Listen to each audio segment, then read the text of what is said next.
पहले ऑरेंज वाली डब्बी इस्तेमाल की थी। हालांकि सही नाम उन्हें पहले किया ना चूल्हा, लेकिन हूँ जिदन की है चलन लग पे ना तो फिर नंबर ही लाएगी।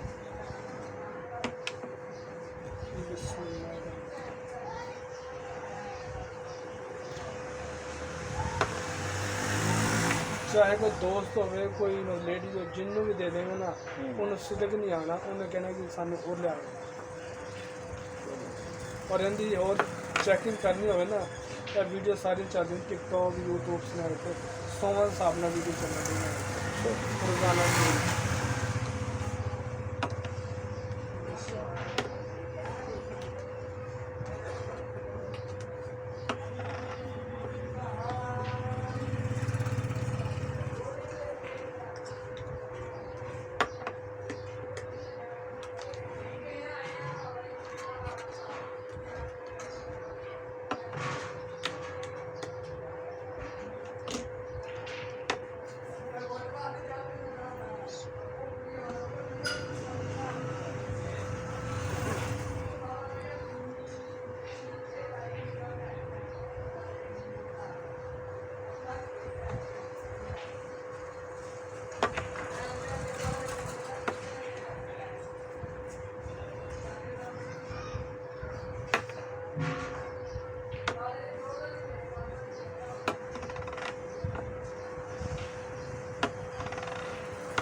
पाकिस्तानी लोग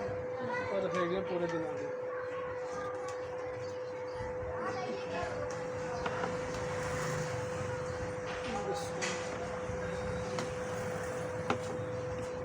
बस एक मेहरबानी करनी जी जी बाजी ने लानी उन्हें कह देना कि सौन लगे ना ला, सौन तो 2 घंटे पहले मुँह हाथ धो किसी भी फेस वाश साबन क्रीम लैके हल्की बस लेप करके छा दो 8 दिन अपने आप ने निकल फिर जो थोड़े नाल मशवरे होने तो इंशाल्लाह पर इस तरह ही होने जी मैं गल कर हल्की हल्की लानी है या पूरी हल्की जी लेप करके छड़ देनी बस ताकि आप जज्ब हो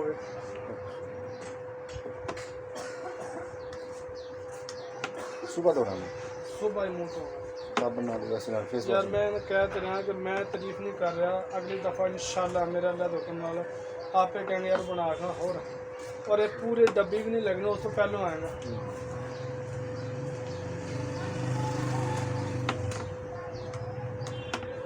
क्यों जेडे लग गए ना उन्होंने होर मज़ा ही नहीं दे रही।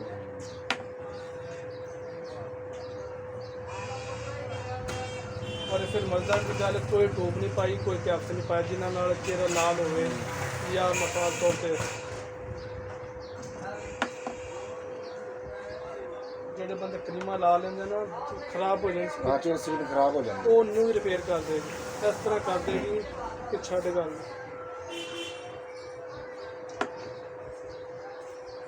पर लोग की वीडियो वेख के आते हैं पार्लर वालियाँ ਇਹੋ ਕਰੀਬ 26-2700 ਦੀ ਵਿਕਦੀ ਹੈ ਉਹਨਾਂ ਕੋਲ।